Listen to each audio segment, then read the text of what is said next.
Hey, what's slicing, everybody? Chris back with CAC Knives here with another knife review / knife overview video to share with you. Today we have the Artisan Cutlery Holm, Holm. Hopefully I'm saying that correctly. They have made a crap ton of versions of this knife, and CJRB has also made a version that's not much cheaper. Now, the first iteration of this knife that came out had some locking issues, it would seem, based on Metal Complex's review. And this is a more updated version. These actually released before Christmas and sold out incredibly fast. This one's very unique, and I will say and show why in this video, or at least I will do my best. And then they came out with 4 more colors of more kind of basic resin that also looks very good. And, had to get the purple and orange match, right? I will say as a disclaimer, the resin on these knives looks much better in person, okay? That is just my personal opinion. But let's get up close views of this. Now, it's going to be hard to tell. But in certain lights, you can kind of see, do you see where the lines are coming through on this purple one? Well, I'm going to give you guys a little hint here. Those lines in the sun are red, okay? Which means this knife has like a secret component of like, I guess, vampires in a way, if you want to think about it like that. In the sense that something unique happens to this knife in the sun that can't really be seen outside. You can kind of see the red kind of coming through, but in the sun is where it really shows. And I can't really do a video outside in the sun because the sun's glare would do crazy things to the camera, but this has got to be one of the coolest resins I've ever seen. And the fact that they put that in there is just a nice little touch. Now, that one came out with a kind of light blue version. This one is basically just, just orange resin with some black in it. Maybe a little yellow showing in the lightest spots. In person, it's a lot darker orange. On the camera, it's appearing lighter orange, but I'd say it's like, if you ever seen the actual fruit orange, that is the color that this is. And this is a darker purple. The camera is definitely showing a little bit lighter colors today, but in person, this is a much darker, more evil looking purple. So yeah, these knives pair very well together, and I wanted to get opposite finishes. This is the first knife that I own 2 of. So 2 of the exact same knife, because I like the resin of this one. Don't be surprised if later on I eventually get a 3rd one, because I like resin on knives, and it's not a very common theme. So what do we have here? We have Artisan Cutlery's RPM9 steel, which is a steel that just they make, which to my understanding is like 440C equivalent, and same with price. Speaking of, these are very cheap. These are between $50 to $60, and I'm going to tell you right now, for knives that have unique handle finishes like this, that's pretty darn cheap, okay? These are made in China, and these ship directly from Artisan Cutlery's factory. You cannot buy these at a dealer, as far as I know, so you're going to be waiting a few weeks for these. This one, the one that came out before Christmas, like I said, it is sold out, but it did ship pretty fast. I don't know if the ones that released at the same time as the purple ones, which are kind of the ocean looking ones, they're kind of like light bluish. I don't know if they have a similar effect with the red on the resin that this one does, but if they do, then dang, I'm gonna have to get that one too, because I'm gonna tell you what is the coolest thing ever. But anyways, these are, incredibly smooth knives. That didn't show it there, did it? They're incredibly smooth. I will say, surprisingly, actually, the button lock of this one works better. This one has like 0 lock stick. Man, I'm just doing terrible on the camera today, huh? With that reverse flick. It's much harder to do. I have my camera set up on kind of a stand in front of me, so when you see me fail reverse flicks in videos or fail things with knives, it's usually 99% more often me and less the knife. But both of these knives have great action. Let's show you some measurements here up on the camera. They did both come with those little lanyards attached as well. So we're looking at a little under 3-inch blade. Yep, just a little bit under the 3-inch cutting edge there. And about 7 1/4 inches overall total length if you don't count that lanyard, of course. Let's get some size comparisons here. Let's see if we can do a little stacking today since we have 2 of them. Let's get out another resin knife in my collection that is a 1 of 1. This was done by a custom seller in America that has a shop here in the US. He did this knife for me. If you want to check that one out, I do have a video on that. This is the CRKT Rat 2. Very average EDC size knife, and these are actually pretty much the exact same size as the Rat. They're a tad bit longer, just a tad. Let's go ahead and bring out the very common QSP Penguin, which again, these are just a tad bit longer than the Penguin, so they're pretty much your average EDC size, right? And especially when we bring out the next one that I'm sure everybody knows and loves, which I'll do a review of eventually, the Civivi Elementum, probably one of the most reviewed knives on YouTube ever, right? So slightly above average is what these knives are, just slightly, which means they're perfect for EDC, right?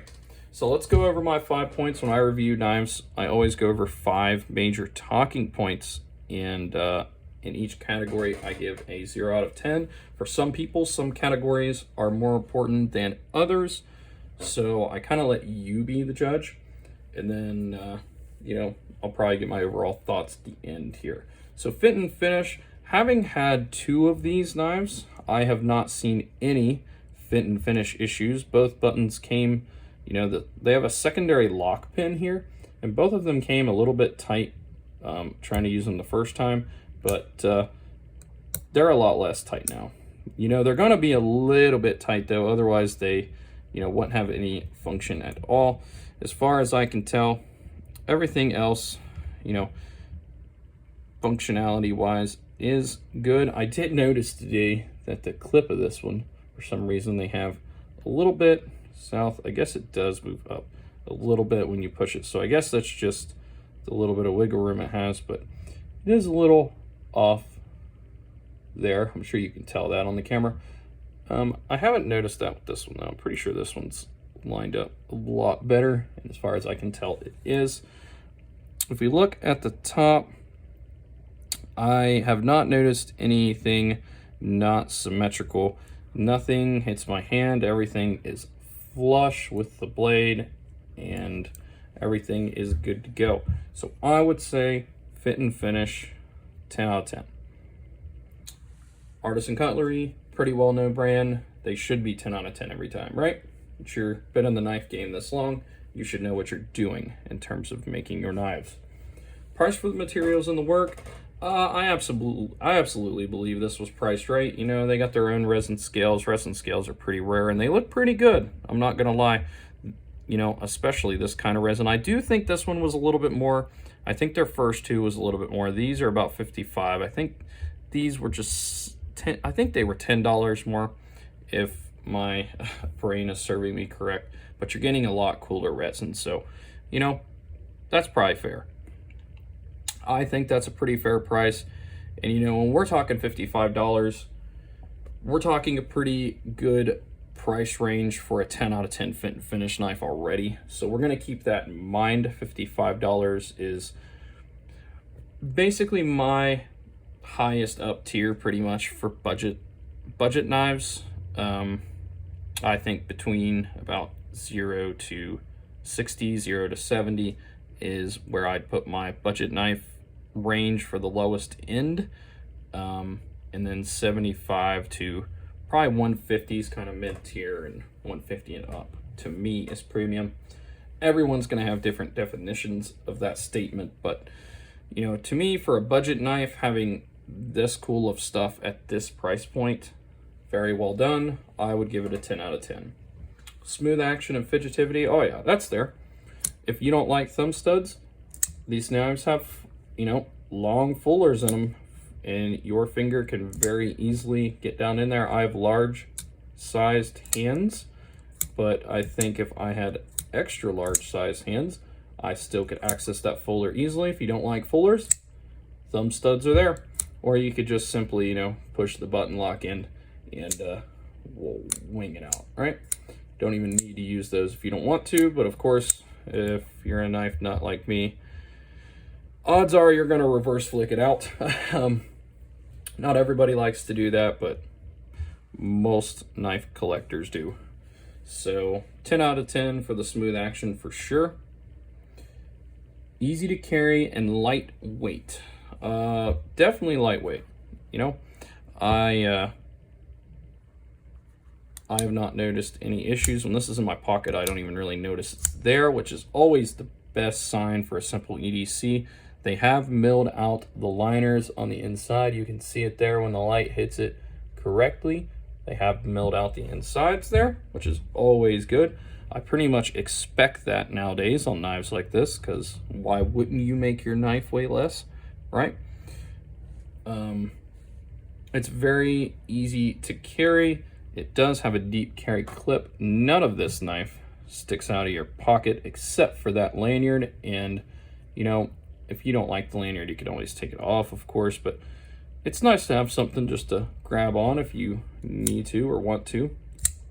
Though I can definitely see situations where you wouldn't want a lanyard on there.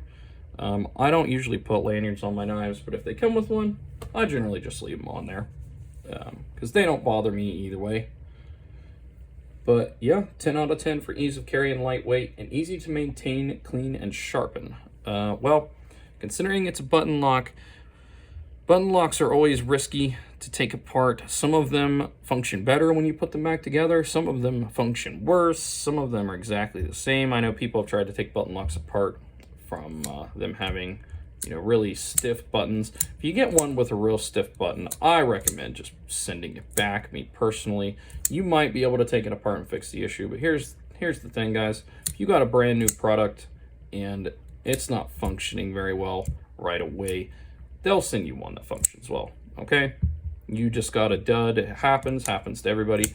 This one does stick a little bit more. Now, I will also mention blades with coatings a lot of times stick more early on, because around where it's hitting the button on both sides, you know, when you release it from being locked in and when it touches, because it will touch the button when it locks in place, right? That coating is hitting the lock. And as the coating wears away, the lock will likely get smoother. This is the same for almost any kind of locking knife with some kind of coating on the blade, whether it's just this kind of paint stuff. This is not DLC, or if it is DLC, or sometimes even stonewash I've seen have that effect. But I have a feeling that's the biggest issue here with the button lock is the coating. It could just be this one's just gonna stick a little bit more forever, but I just kind of have that feeling. I've had it happen with other knives before, and you know, this is coming from experience of somebody that's handled probably almost 3,000 folding knives at this point. If I get a knife with a coating, there's a higher chance that it's gonna, you know, have a little less good action. That's just how it is. But a lot of times that action does improve over time. But as far as, you know, easy to clean and maintain. Button locks are always going to get docked a point to me in this category, just because you're really risking, you're risking something happen to where the button lock doesn't work as good as it used to. And I know that sounds crappy out loud, but that's just kind of how it is. I've seen probably 30 videos, people take button locking knives apart and they put them back together perfectly, and they lube them up correctly and everything's lined up, everything's tightened perfectly how it should be, and the pivots aren't too tight, and they just can't seem to get the button lock quite right more often than not. And sometimes, in some cases, it's worse. So like I said, if you get a bad one, I recommend just sending it back and getting a good one that's locked in a lot better. Now, we do need to talk about something that Metal Complex mentioned in his video when he reviewed the one that I believe his just had G10 handles. So these ones are different. They are more updated. But now, I'm not going to do this with my knives, but what he did was he took the knives and he tapped the back of them. I'm not going to say he tapped them as hard as he could, because he definitely didn't, but he tapped them pretty hard, and one of them actually came loose and didn't really function well anymore. The other one still functioned, and I'm sure that concerned a lot of people. Me personally, I have taken my hand and did this multiple times. I'm pushing with probably about half strength there, and the lock's not coming undone. So I think for normal everyday use, those locks are going to be perfectly fine. You can see there I'm giving it a nice push. Nothing's happening. I do think, however, these secondary locks are dang near pointless. And the reason that I say that, you can say they have a little bit of a point, but you can see where the end of the blade is there. When we push this out, look how much of that secondary lock is actually, actually coming onto the blade. It's not that much. And I don't know how hard it is to see on the camera, but it really isn't a lot. And it kind of makes me just laugh that they even put that in there. And I should have just left it out. The normal locking mechanism, you're probably at about 50% on this knife. And on this one, about the same. You're about at 50% holding that knife up. The lock, however, when pushed over, it pushes over probably about 15, maybe 20% of the knife. So, I mean, is it giving you a little bit more of a lock? Sure. Is it giving you as much as, you would think? Like, oh, I engaged the secondary lock, this blade's never going to come closed. No. If anything, the primary lock's still doing way more of the work, and the secondary lock is just kind of like, hey, how are you? If the primary lock fails for any reason on this knife, I would think the secondary lock's probably going to fail too. I do understand the premise of, having something on both sides, because the secondary lock that you engage locks it in on this side where the primary locks it in over here. But, if you have something slip from the primary lock, I just would think it's going to slip from the secondary lock fairly fast as well, okay? But that's my thoughts and opinions on the knife. I really like the knife. I'm not going to use it crazy to the point where I'm going to be beating the crap out of the back of it. If you kind of do that to your knives, you're probably not using the right tool, first off. I know Metal Complex, and he admitted he did it just for the purpose of showing how strong the lock is, and it turned out it wasn't the strongest button lock in the world. But to be honest, in my experience, most button locks aren't very strong anyways. Some of them are crazy, but the way button locks are designed, they're pretty much just a slip mechanism. And if the metal, kind of like liner locks but worse, if the metal ever slips out of that lock there, then it's going to close. That's just the way that it is, and that's how they're designed. I would say button locks are in the lower end of strength locking in terms of folding knives. If you wanted to use something for insanely, tough locking mechanism, if you want a knife that has an insanely strong locking mechanism, I recommend the Triad lock or the Shark lock or something along those lines, or you know, a lock back. Or better yet, if you're going to do something crazy with your knife, you should probably have a fixed blade, right? Fixed blades are always the best for doing tougher jobs that you're going to be beating the crap out of your knife for. But yeah, let me know what you guys think in the comments. You can't say that these are not gorgeous looking, which is what attracted me to them to begin with. But they're also very smooth and function very well. And I think for normal EDC tasks, they will, you know, they will do exactly what you need them to do. I will dock them overall 0.5 point for seeing the locks fail on camera on Metal Complex's video. Like I said, that was the first iteration of this model. These are later versions. I don't know if they would have the same effect, but who knows, maybe they would. But I will dock it 0.5 point for that. We'll give the knives overall a score of 9.5 out of 10. And I will see you guys in the next video.